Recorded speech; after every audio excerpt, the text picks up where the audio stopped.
오늘은 우리 선열들이 일제의 억압과 속박에서 해방되고 잃었던 나라의 주권과 독립을 되찾기 위해서 혼연히 일어섰던 기미 3.1운동 제69주년을 기념하는 뜻깊은 주일입니다. 우리가 해마다 3.1절을 맞이하지만은 금년도 3.1절은 더욱더 뜻깊은 것이라고 저는 생각을 합니다. 그 이유는 첫째로 며칠 전에 한국에서 제6공화국이 출범을 했습니다. 두 번째로 한국 역사상 처음으로 88 올림픽이 서울에서 금년에 개최됩니다. 세 번째로는 우리 결의와 우리나라가 처한 상황이 그 어느 때보다도 3.1 정선을 요청하기 때문이라고 생각을 합니다. 그러니까 일본에 의해 합병된 지 9년째 되는 1919년 3월 1일이었습니다. 우리 선열들은 민족대표 33인을 선두로 서울 파고다 공원에서 시작해서 일제히 전국적으로 민족의 자유와 독립을 위해서 총궐기한 것입니다.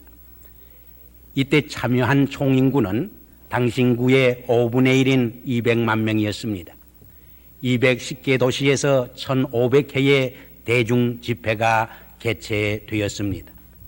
이때 입은 피해자는 사망자가 7,500이었고 부상자가 1만 6천에 달하였고 투옥된 사람이 4만 7천여 명에 달하였습니다. 그런데 이 3.1 운동에서 주동적인 역할을 한 사람들이 우리 크리스찬이었던 것을 우리가 찾아보게 됩니다. 예를 들어서 당시 전 인구의 1%밖에 안 되는 우리 그리스도인들이었지만은 민족 대표 33인 중에 16사람이나 기독교 신자가 포함된 것이 그것을 잘 보여줍니다. 47개의 교회가 파손되었고 151명의 성직자들이 투옥된 것입니다. 그게 4월 15일이었습니다. 경기도 화성군 제합리에서는 일본 경찰들이 우리 신자들을 교회에다 모아놓고 문을 잠그고 석유를 뿌려서 불에 태워 죽였습니다. 그래서 수십 명이 몽땅 불에 타 죽는 비참한 경험을 할 수밖에 없었습니다. 생각만 해도 소름이 끼치고 그들의 야만적인 행위에 의분과 분노를 일으키지 않을 수가 없는 것입니다. 그럼 왜 일본 정부와 일본 경찰이 이렇게 교회를 탄압하고 우리 크리스찬들을 핍박했습니까? 그것은 우리 크리스찬들이 3.1 운동의 주체적인 역할을 했고 항일 전 싸움의 투쟁에 앞장섰기 때문입니다. 그럼 왜 교회와 크리스찬들이 3.1 운동에 주동적인 역할을 하고 민족의 자유와 독립을 위해서 투쟁을 한 것입니까? 그것은 한마디로 기독교 복음의 가르침과 성격 때문이었습니다. 기독교의 애국은 뗄 수 없는 밀접한 관계를 맺고 있습니다. 신앙에는 국경이 없지만은 크리스찬에게는 조국이 있다고 하는 말이 있습니다. 우리는 그 좋은 신뢰를 오늘 봉독한 본문 말씀에서 읽게 됩니다. 느헤미야는 우리처럼 해외에서 살아간 이민자의 한 사람이었습니다. 그는 꽤 정치적으로 성공을 해서 수상궁에서 왕을 모시고 있었습니다.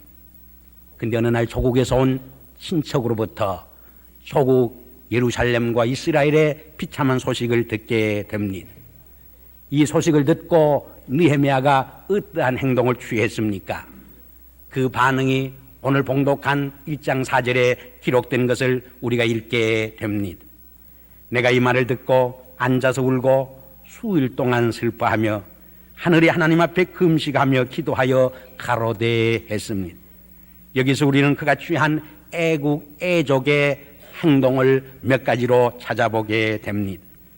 그는 첫째로 조국을 위해서 눈물을 흘리며 슬퍼한 것입니다. 그는 일시적으로 또는 감상적으로 눈물을 흘리고 슬퍼한 것이 아닙니다. 본문에 보니까 수일 동안 울고 슬퍼했다고 말했습니다. 여기서 우리는 그의 조국을 향한 뜨거운 사랑의 관심을 읽게 됩니다. 에레미야 선지도 일찍이 슬프다 근심이여 어떻게 위로를 얻을 수 있을까? 나의 중심이 번뇌하는도다. 조국을 위해 통곡하며 탄식한 일이 있습니다. 그 이스라엘 민족을 향한 눈물의 기도는 우리의 심금을 울려줍니다. 그래서 그는 눈물의 선지자라는 별명을 가지고 있었습니다. 공감복음을 읽어보면 예수님께서도 세상에 오시어서 3번 눈물을 흘리시고 슬퍼한 것을 읽게 됩니다. 그 첫째가 나사로가 죽었을 때입니다. 그 둘째는 겟세마네 동산에서 십자가를 앞에 놓고 눈물과 피땀을 흘리며 기도하신 일입니다. 세 번째는 무너져가는 조국 이스라엘과 허물어져가는 예루살렘 성을 바라보면서 예루살렘아 예루살렘아 통곡하신 일이 있습니다. 예루살렘 부녀자들을 향하여서 나를 위해 울지 말고 너와 내 자녀를 위해서 울라고 부탁하시기도 했습니다. 저는 이 시간 묻고 싶습니다. 우리는 우리의 조국을 위해서, 우리 민족 공동체를 위해서 얼마나 마음 아파해 봤습니까? 얼마나 가슴을 치면서 눈물을 흘려 보셨습니까? 둘째로 느헤미야는 조국을 위해 기도했습니다. 오늘 봉독한 1장을 보면은 기도한다고 하는 말이 5번이나 반복되고 있습니다. 그 외에도 간구하오니 구하옵나니 들어주시옵소서 하는 말이 계속 반복되고 있는 것을 읽어보게 됩니다. 기도는 하나님의 보좌로 움직이고 인간의 마음을 변화시키는 신비한 힘이 있습니다. 기도는 결코 땅에 떨어지지 않습니다. 이루어지는 놀라운 신비한 힘이 있는 것입니다. 느헤미야는 특별히 주야로 기도했다고 했습니다. 금식하며 기도했다고 말씀을 했습니다. 저는 우리 민족의 6.25 때 대구와 부산으로 피난을 가서 거의 멸망 직전의 위기에 있었지만 그 위기 속에서도 우리가 구원받고 구출된 것은 주야로 금식하며 성도들의 부르짖는 기도의 응답 때문이었다고 생각을 해봅니다. 이스라엘 백성들이 파사에서 하만의 모략으로 멸망 위기에 있을 적에 에스더는 모르드게를 향해서 말했습니다. 당신은 유대인을 모으고 나를 위해서 밤낮 금식하며 3일 동안 기도해달라고 부탁을 했습니다. 나도 그렇게 한 후에 규례를 어기고 죽으면 죽으리라고 왕께에 나아가겠다고 말했습니다.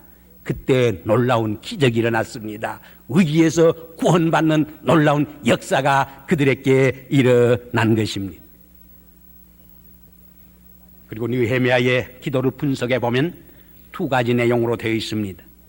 하나는 이스라엘 민족의 죄를 참회하고 회개하면서 기도했습니다. 하나님 앞에 이스라엘 민족이 바로 서지 못하고 거짓되게 진실되지 못하게 살아온 민족의 죄를 통해 자복하면서 기도한 것입니다. 우리 민족도 하나님 앞에 바로 서지 못하고 거짓되게 진실되지 못하게 살아온 죄를, 하나 되지 못한 죄를 통해 자복해야 할 것입니다. 잠언 저자는 의인은 나라를 영화롭게 하지만은 죄인은 백성을 욕되게 한다고 말했습니다. 두 번째로 느헤미야는 하나님의 사랑과 자비를 구하면서 기도했습니다. 한 국가의 운명과 미래는 우리 인간의 손에 달려있는 것이 아닙니다. 역사를 주관하시고 역사를 지배하시는 하나님의 장중에 달려있는 것입니다.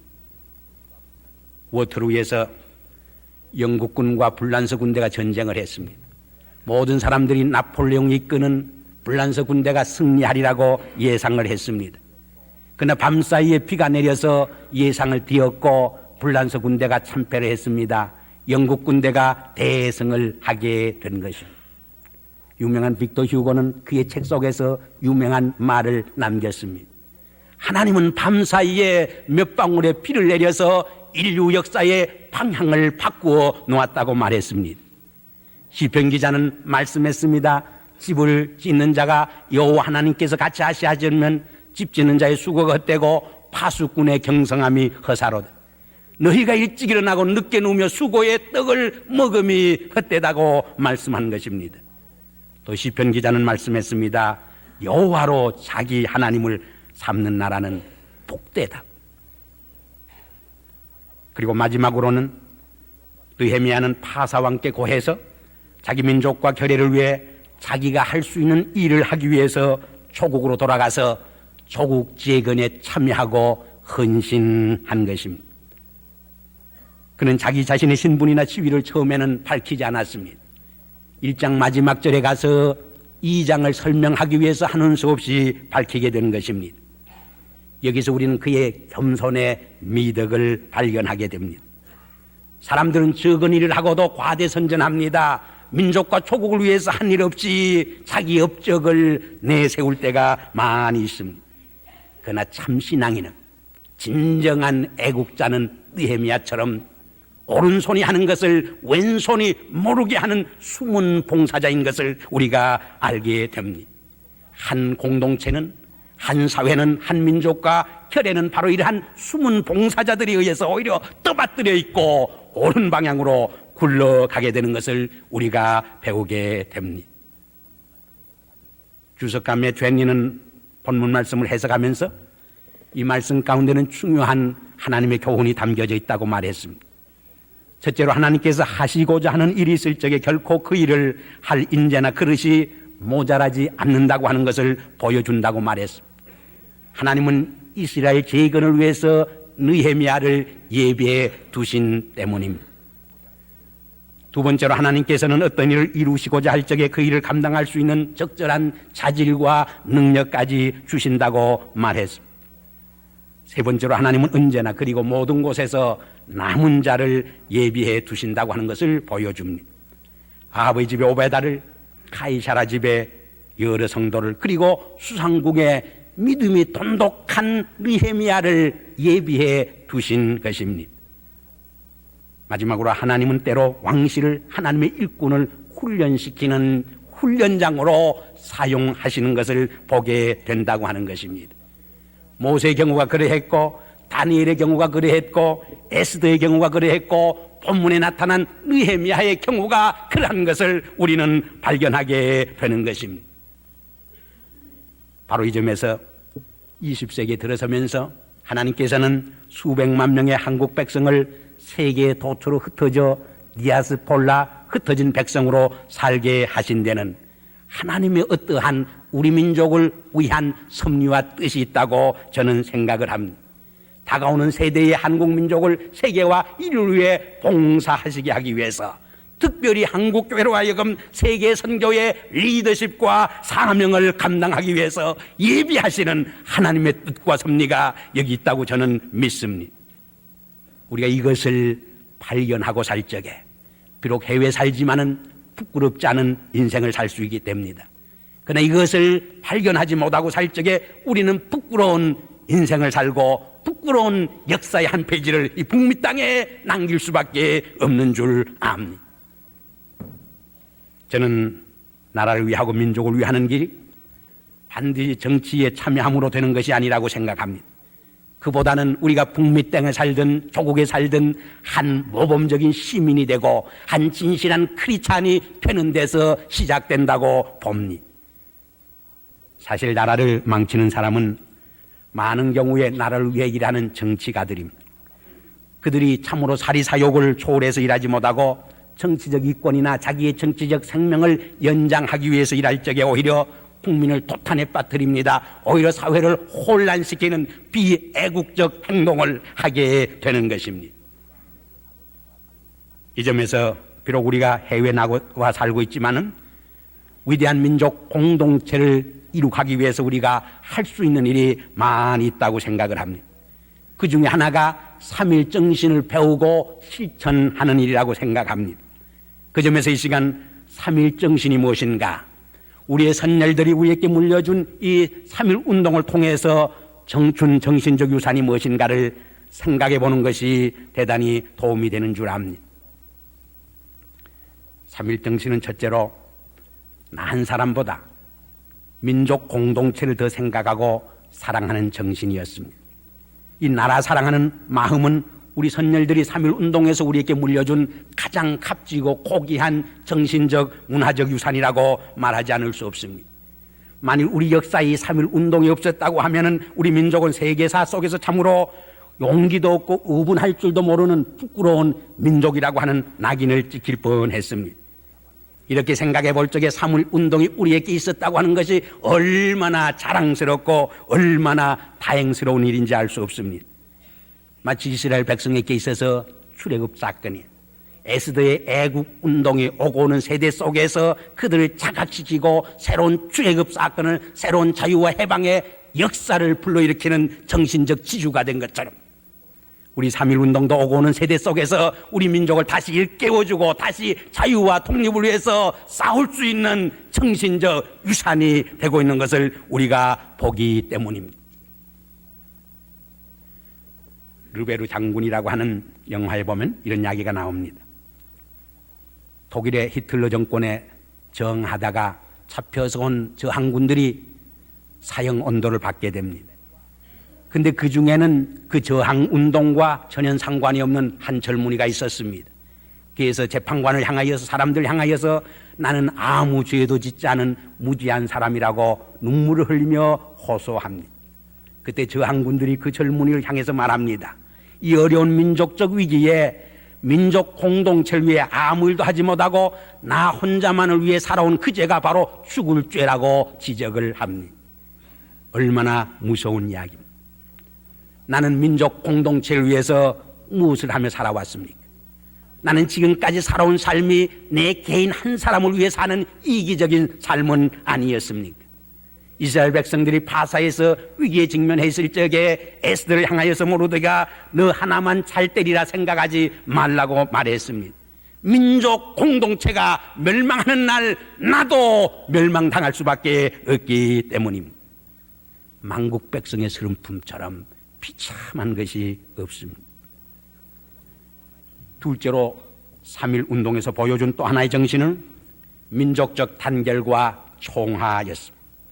이 3.1 운동에서 우리 선열들은 남녀노소를 막론하고 지식의 유무나 직업의 귀천이나 빈부나 종파의 차이도 초월해서 온 결의가 하나로 뭉치고 단결했던 것입니다.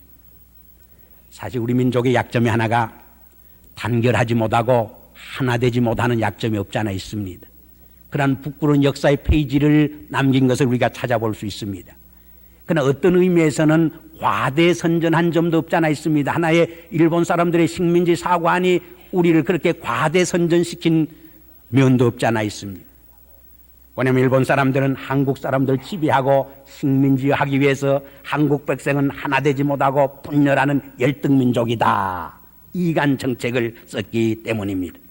그러나 3.1 운동은 우리 결의가 하나로 뭉칠 수 있다고 하는 위대한 민족의 잠재력을, 위대한 민족의 가능성을 우리에게 보여준 것입니다. 뭉치면 살고 헤어지면 죽는다고 하는 것은 어느 특정한 사회 이야기만은 아닙니다. 어느 세대나 어느 민족에게나 해당하는 진리입니다.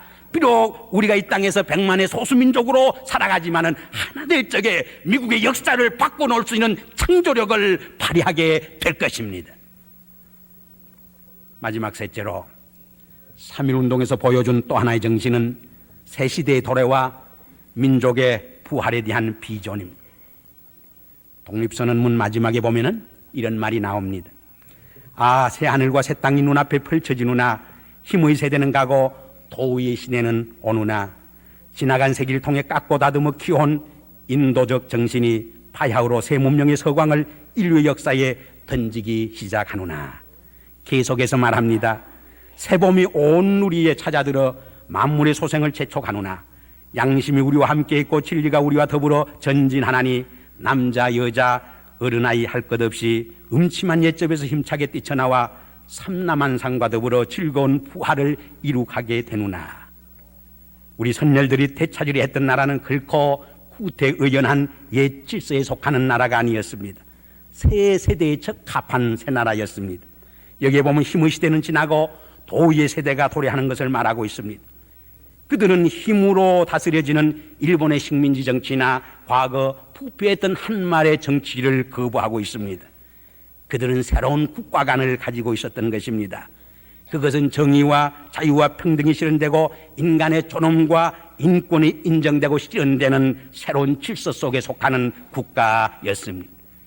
그들은 우리 교회가 비록 일시적으로 고난과 억압 속에 집합해 있지만은 그 얼과 정신이 살아있어서 마치 새봄이 온 우리에 찾아오듯이 민족의 봄, 혈애의 부활이 도래할 것을 예언한 것입니다.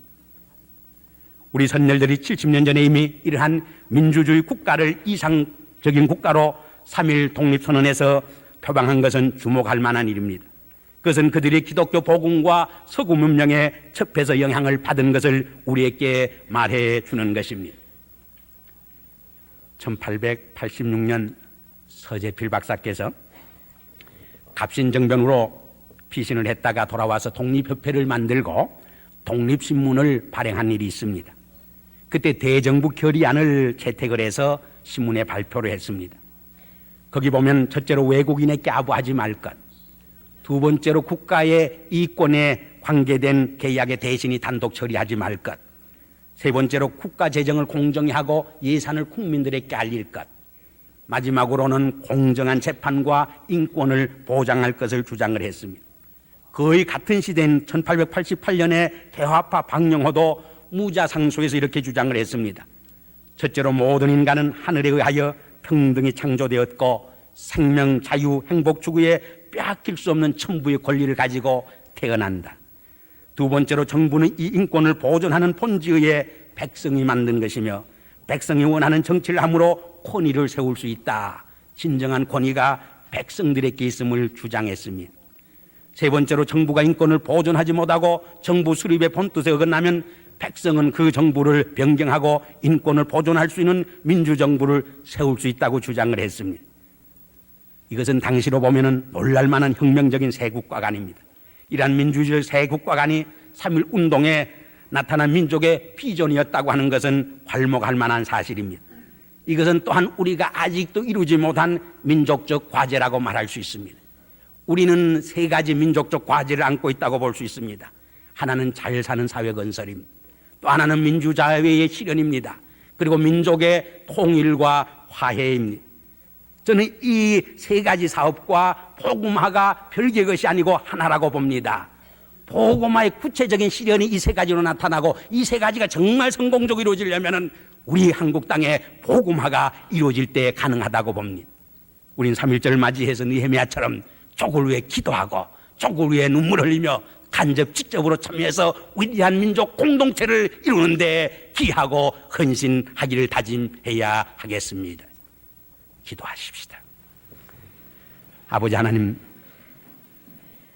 3.1절 69전을 맞이해서 조국을 기억하면서 느헤미야처럼 조국을 위해 눈물을 흘리고 기도하며 직접 간접으로 참여해서 위대한 조국 건설을 위해서 결심하고 다짐할 수 있는 기회를 주시는 것을 감사합니다. 우리가 두고 온 조국과 해외에 사는 모든 우리 교포들을 주께서 지켜주시고 축복하여 주시옵소서. 예수 그리스도 이름으로 감사하며 기도하옵나이다.